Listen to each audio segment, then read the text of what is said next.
1 week season. 1 week season, fam, La Familia. Welcome back. It's Mike Johnson, DFS Fanduel Labs, week 9. We are coming to you on a shorter slate. We had week 9 buys for the 49ers, Lions, and Jaguars, some premium teams. We've got the Chiefs playing the Dolphins in Germany on Sunday morning. So definitely a unique slate in that a lot of the players that usually you're going to want to play and that are going to have the high scoring offenses are not available to us. So a lot to dive into, a lot of theory, especially on FanDuel, where we know we talk about every week how important touchdowns are. So with the associated game totals being lower, the teams involved not being as many of the teams that we expect to score several touchdowns in a given week, definitely creates some unique situations and have to kind of strategize our way to the top of the leaderboard. So with that said, I'm going to bring in my esteemed colleague, Maximus. Welcome back. How are we doing today? Doing awesome, man. Thanks for having me back. I think both of us had a pretty good week this past week and talking earlier. Mm-hmm. And definitely looks like a polar opposite slate this week with 10 games, only 3 late window games. However, and the team will probably be covering here momentarily, I may be eating some game environment chalk as a result this week. But yeah, I mean, and we'll get to it. Obviously, you're talking about the Dallas and Philly game, which going to be very popular. But yeah, there's a lot to dive into. You said you did pretty well this last week. What did you have sweats, or were you just kind of in the money, sitting, doing well throughout? I feel like I'm a cash game pro, but I don't play cash games. I play tournaments. I've been a model of consistency this year, which I'm thankful for, of course. It's better than losing. But it's just, another solid week. I had 3 out of my 5 teams in the tournament that we cover here on FanDuel every week make the money line. My best team finished 13th this week. And so it's just outside the top 10. But through 8 weeks, I've had a 7th, an 8th, a 13th, and a 15th. So top 1 to 5%, 4 out of 8 weeks. And again, another week where 3 of 5 teams placed. I also play some other contests sprinkled in, but this is the main one that we like to focus on here every week. So yeah, knocking. And hopefully it's just a matter of time. Yeah. Very good. Yeah, I had, and I shared it with you, had a couple sweats on FanDuel this week myself in their Sunday Millie tournament. Had 2 lineups finish in the top 25, finished 12th and 25th. It's like 171,000 entries. So that's amazing. Gets like crazy with the swings towards the end there. I had one lineup that was it only had Gus Edwards left in the afternoon games. And obviously he did really well. I had another lineup I could see because you could see the minutes remaining, and I could see kind of early in the afternoon games that I had a lineup sitting good with a lot of minutes left. And that lineup it was about 40 points back, and it also had Gus Edwards, but then it had Joe Burrow, Jamar Chase, George Kittle, and Javonte Williams. So they ended up very close. The one that just had Gus in the afternoon ended up staying ahead by like 1.5 points. But it was it's one of those things where when we talk about like late swap and that sort of thing, and we've covered this in the past, like sometimes whether you're live or not, depending on who you have left and who the people around you have left. So like it was too late to do anything about it, and I wouldn't have changed off Gus anyways based on who else was available. But there was 2 people. I think I was in like 9th or 10th place before even Gus started scoring his touchdowns, but there was at least one person ahead of me who had him as well. So like I was drawn dead for first place with that lineup. The other one was live. Basically, I needed that one. I would have needed at the end the when the Broncos got the ball and then kind of stalled out after the Chiefs turned it over on downs. I needed Javonte to get in on those runs he had. It's actually his last 2 runs. He lost like -4 yards and -5 yards or something. And that cost me like $1,500 or something. But yeah, so needed him to score. And then if the CMC touchdown at the end for the Niners, if that had been Kittle, if those 2 things had happened, I think I would have finished like 4th or 5th.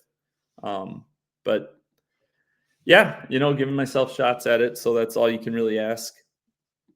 I mean, your process is sound to have that, I'm talking about a field of 500-600 where, Mike's talking about a field of hundreds of thousands of entries, and to be in contention in general, you're doing a lot of the right things. On a side note with last week, can somebody explain to me what happened to Jonathan Taylor in the second half of that game? I think he got hurt. Is that what it is?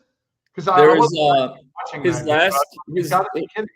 his last carry, the first half, if you go back and watch the broadcast, like when he comes back to the huddle, he kind of is like hobbling, and he's got like, when you're like trying to walk something off and then you kind of like hop. So he's back in the huddle, and then all of a sudden, like he looks to the sideline, and then he runs off, and Moss comes in.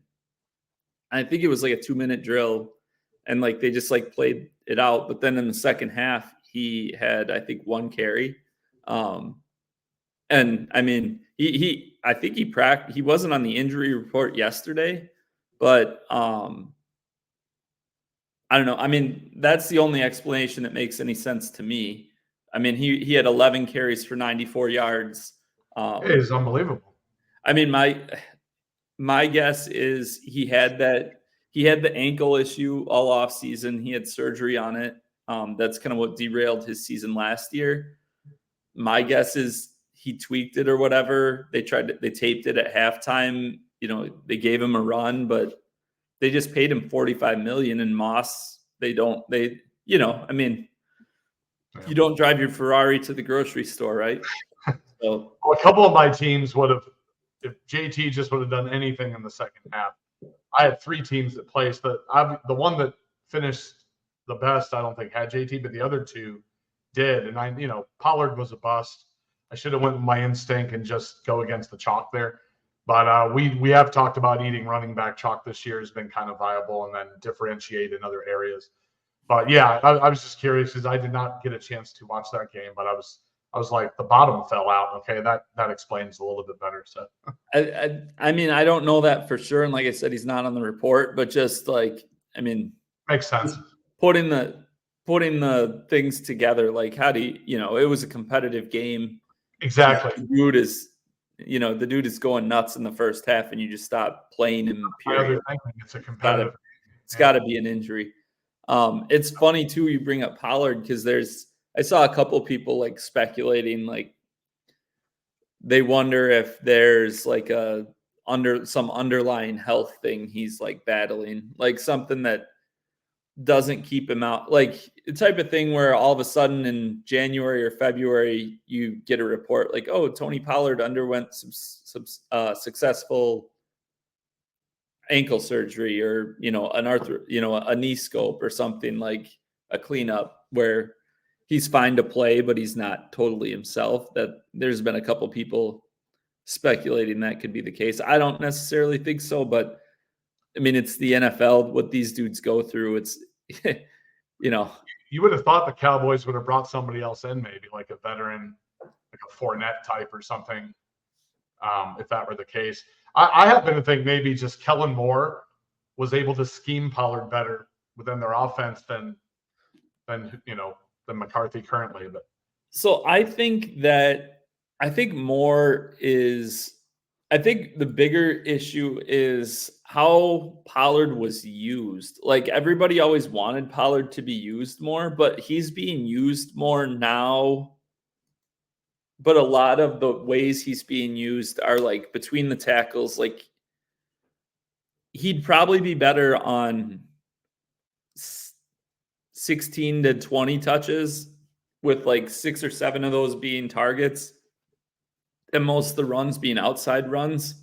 Like he'd probably be better if they had brought Zeke back and they just gave Zeke 12 meaningless carries a game, and maybe it'd be frustrating that Zeke would steal some goal line stuff or whatever, but like it would be it'd be an interesting, to your point, like how he's being used. And I think it's a function as much of the personnel as like McCarthy kind of being a donkey sometimes. But he changed this week.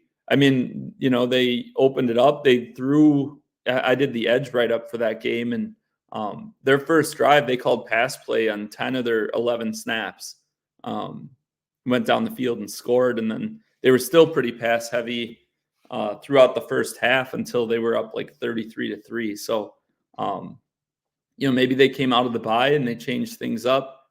So maybe brighter days ahead for him. He's going to have a monster game when people least expect it at some point this year. I don't believe that to be this week.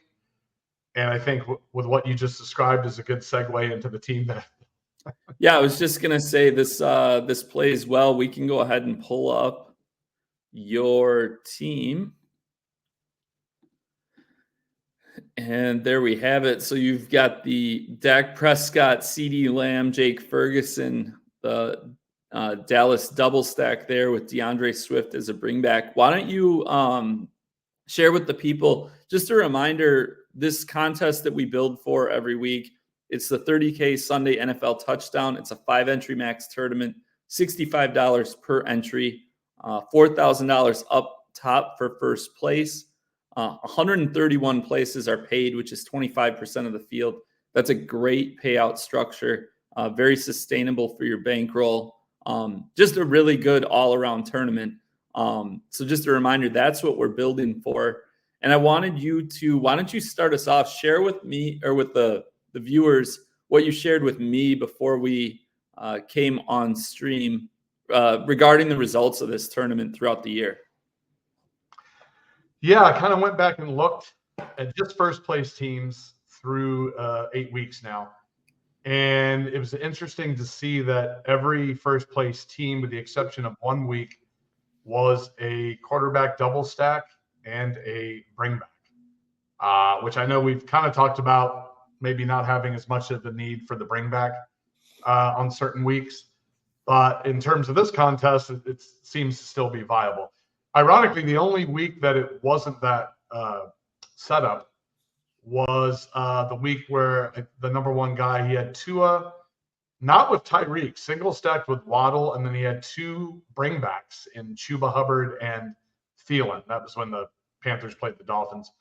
So other than that week where that was a single stack quarterback with receiver and 2 bringbacks, every other week, in me kind of going back earlier this week, and just I always like to do that. And JM talks about that quite a bit historically.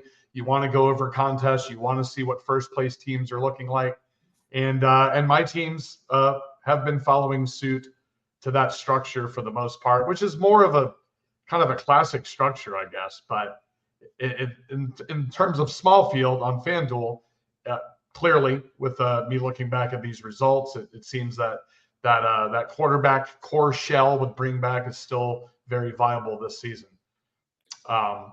And then with this team, I do have Dak Prescott with CeeDee Lamb and Jake Ferguson with a DeAndre Swift run back. You can run on the Cowboys, you can pass on the Eagles. It's kind of that simple. Dak is coming off 2 consecutive top 3 finishes. The Eagles have allowed the 7th most adjusted fantasy points per dropback to opposing quarterbacks. And I actually feel that the 46.5, I think, is the point spread right now. I really instinctually feel this game has the potential to go over for once. And it's so many so many low point spreads this week. And so that obviously is going to be the game of the week. Obviously, a lot of people, it's going to be popular. A lot of people are going to be building for it. But this is where you have to either build a unique way in the same game or differentiate yourself somewhere else. So in saying that, we have Bijan Robinson. We're all still waiting for the ceiling game from him. No better week than maybe this week for that to happen. They're at home. They're playing Minnesota without Kirk Cousins. I think maybe Atlanta has the game script to get back to their foundation, which is running the ball. And then Bijan obviously is capable of catching the ball as well. Then I have a skinny stack of Zay Flowers for the Ravens and Tyler Lockett for the Seahawks. Lockett did pop up with a hamstring situation, but I think it was the same thing as last week, and he wound up playing. So obviously you want to monitor that. Tyler Lockett got the second highest target share for him this season at 25%. He actually had 8 receptions last week. I think this is another game where it's hard to run on Baltimore, and I think Geno is going to have to be slinging it and maybe in catch-up mode with what the Ravens are capable of doing. Then we have Chris Olave in that flex spot. Now, on this particular team, I'm a little bit torn on the options at flex here based on the price. You could definitely go Olave. However, at that same price, you could go Nico Collins or you could go Amari Cooper. And I love both of those as well. So I'm kind of torn which of those 3 to ultimately put in the flex there. But maybe you can make the case of, if you're happy with the rest of this team, just make 3 teams and have one of them in the flex spot on 3 different teams, maybe. And then, but for now, it's Olave. And he's another player we're waiting for the ceiling on. I think players like Olave and Bijan, they're just too talented to not break through for that ceiling at some point. And hopefully that'll depress ownership a little bit if you're playing these players in larger field. Here, it doesn't matter as much, of course. And then I have the Patriots defense playing my heritage team, the Washington Commanders. We know the deal with Washington. The offense is looking great when they play the Eagles.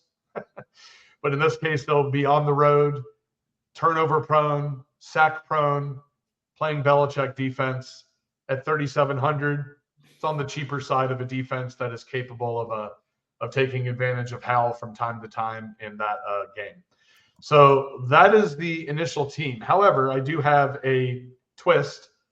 If you were to take Tyler Lockett, Chris Olave, and DeAndre Swift out, move Swift to the flex, which is, he's a 4:00 game too, so it makes sense from that perspective. The wide receiver spot, you put Tank Dell, who I think is in a really good game environment this week against the Bucs. And then you can get up to Jonathan Taylor as that second running back, who I know we just talked about the possible injury woes, but man, Carolina this week, it's just eating time potentially for Jonathan Taylor if, big caveat, he's actually healthy. And like Mike said, they're not keeping the Porsche in the garage. So that would be a way to kind of keep your core, keep your quarterback, bring back core, and then differentiate other ways, especially in the context of making 5 teams or 3 teams for your 3 to 5 entry max teams. Oh, by the way, one real quick thing on Tank Dell. I did watch last week's game on that. He didn't have a good week, but they're starting to use him in gadget form. And he ran a route on 92% of CJ Stroud's dropbacks. So, and there's no Robert Woods. Again, he is out for sure this week. So Tank Dell, another at 5,800. Great spot there to get up to somebody like Jonathan Taylor. I'll throw it back to you. Nice. Yeah, I think a lot of good points there. A lot of good thought processes. Just giving my feedback, things that kind of stand out to me, and kind of building off of kind of some of our other discussions we've had already. One of the things that stands out is, like you talked about, with this game kind of popping off, kind of separating itself so much, like how things appear. The first thing that I see is, like, I would probably move away from Lockett and try to get Devontae Smith in there and just kind of really lean in. Like, if you're going to lean into that. So it's one of those things, like you talked about, this is kind of going to be the chalk game environment, right? So I think that pretty much like that's a pretty clear, I don't think that's going to be shocking to anyone. But to your point, there's going to be kind of 2 ways that people play that. They're either going to play Dak or Hurts. So the quarterback with similar to how you have that built, and it'll be different ways. A lot of times it'll be like Hurts and AJ Brown, or AJ Brown will be the bring back just because he's been so on fire. But basically like the barbell approach, like sometimes people just do like a mini, like maybe they just do Swift and Lamb and go with other quarterbacks. Or if they play the quarterback, it'll be a double with the bring back will be kind of like the way people lean into it. I think if you like take one step further into that, like leaning into that game, like if you're leaning into that game, really lean into it. Like if Dak, if at their price points, Dak, CD Lamb, 17K combined, you had Ferguson, it's 22K. That's a lot of salary to be, that's well over a third of your salary tied up just into those three players. I think they can do very well, but like then you're thinking about what's the script where they do that well. I think it would be really shocking, and I did the edge write up for this game. So the Cowboys, their differential for home games is like insane. I don't remember it offhand, but I think they're averaging. I'll pull it up because I want to. It's a staggering difference. Their home and away splits. I will say while you're looking at here it is. There's three against the Eagles, but go ahead. Yeah, 3-0 in home games with a point differential of plus 78.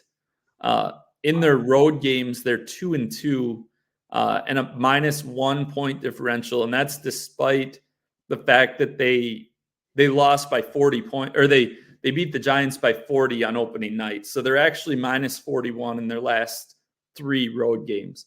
Now, obviously, there's context to things, and I'm not saying I think that they're just totally going to get dusted, but where I'm going with it is I don't think that they're going to run away with the game. So if this stack is hitting, the Eagles are going to be also scoring a lot of points. Now, DeAndre Swift, I do think JM's been kind of hammering the point home how well Swift has been doing on a pre-touchdown basis.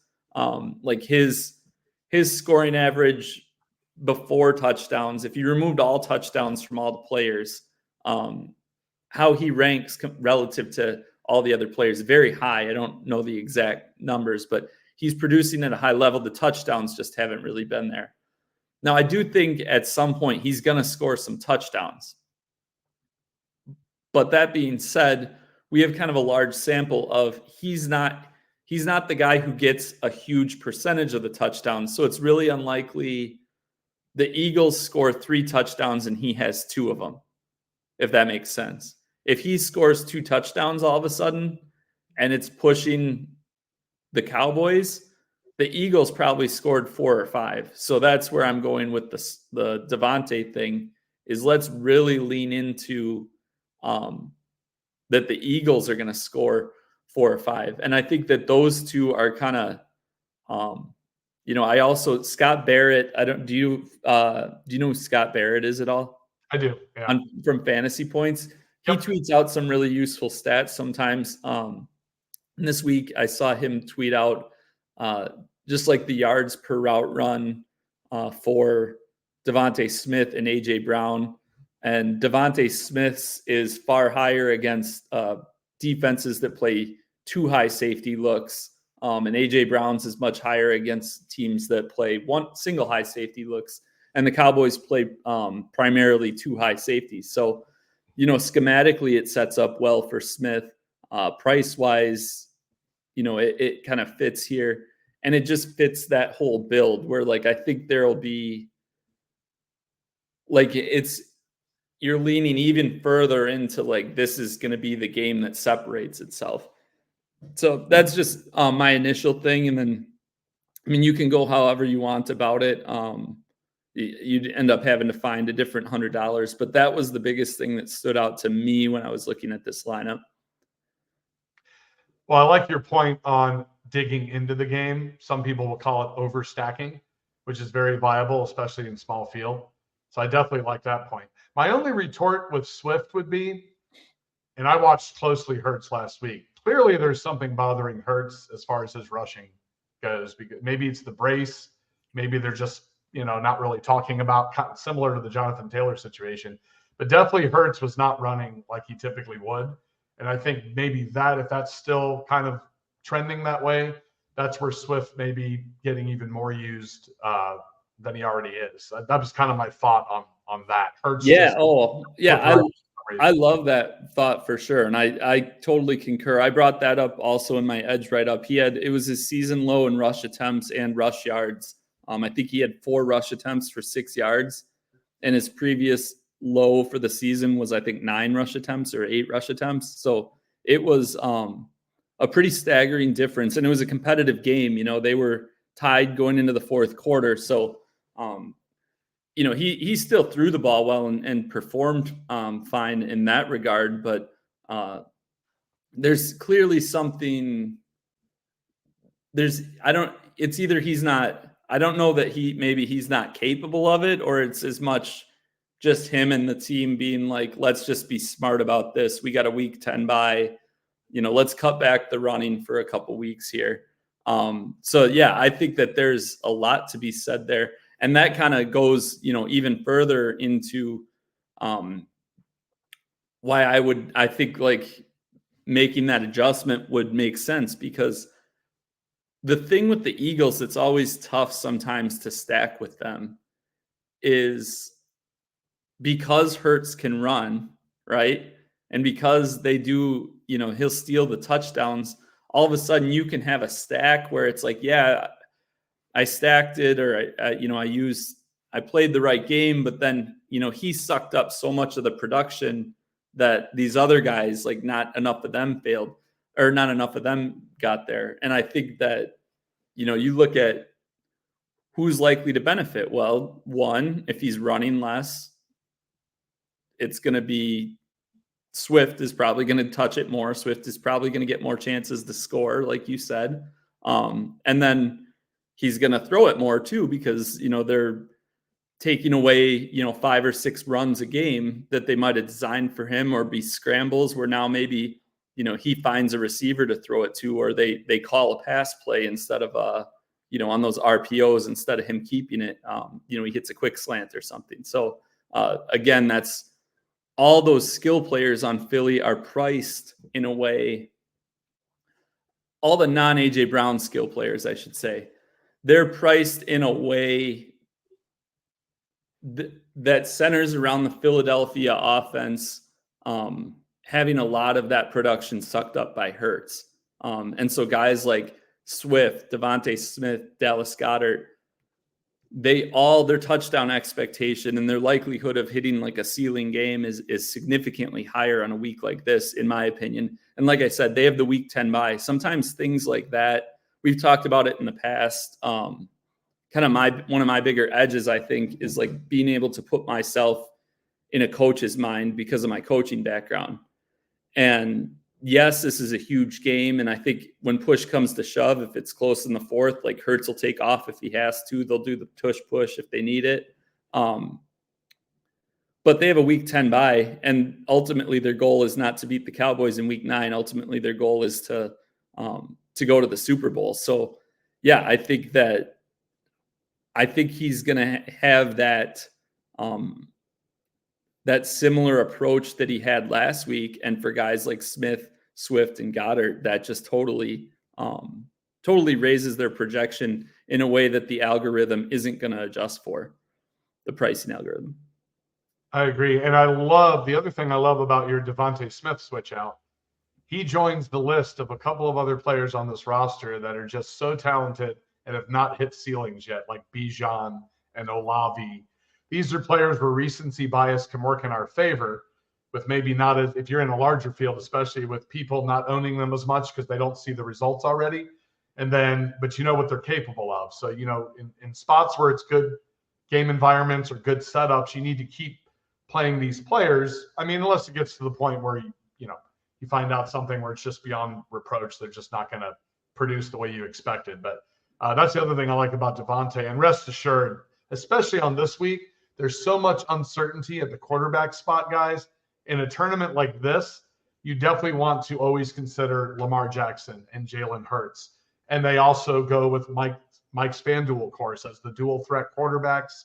Their confidence, they're already rolling. They know what their identity is this year. And this is a week I think you could really take advantage of that, when I think a lot of people may dip really low in the price range to get studs, the scrubs and studs type deal, because there's so many quarterbacks that are, like for Minnesota and for LA and some other teams, where I think because of the price, it's going to be so enticing for people to potentially go down to that to beef up their team. But stay with the basics, in my opinion. And your Lamars, your Hurts, Dak in this case, established offenses that are just growing, in a better way. The stock is going up as we go along in the season. So that's just another kind of thought or comment to the way I think a lot of people may be looking to make teams this week, especially in smaller field. Stick with your guns is what I'm saying. And some of these other players, the ceiling could be just around the corner. So yeah, and the other thing with this lineup is I think you're dead on with sticking with your guns. I also think some of those guys who Olave, Bijan, Devontae, who, high draft profile guys, like coming into the season, they were drafted really early, have kind of been frustrating. Like I played a ton of Olave last week, and I didn't see the play when it happened, but I saw it on Monday, the one where it hit him in the face mask, and it would have been like a 40-yard touchdown. That was something. But yeah, those types of guys, like, they're super talented. It hasn't come together for them, but it's gonna at some point. Barring injury, they're not guys who, like, they just don't have it anymore. Really, they're not even guys who, like, their offenses aren't doing well. Devontae and Olave, both their offenses are doing well. Bijan's has been a little up and down, but I think, he's just such like a freak talent.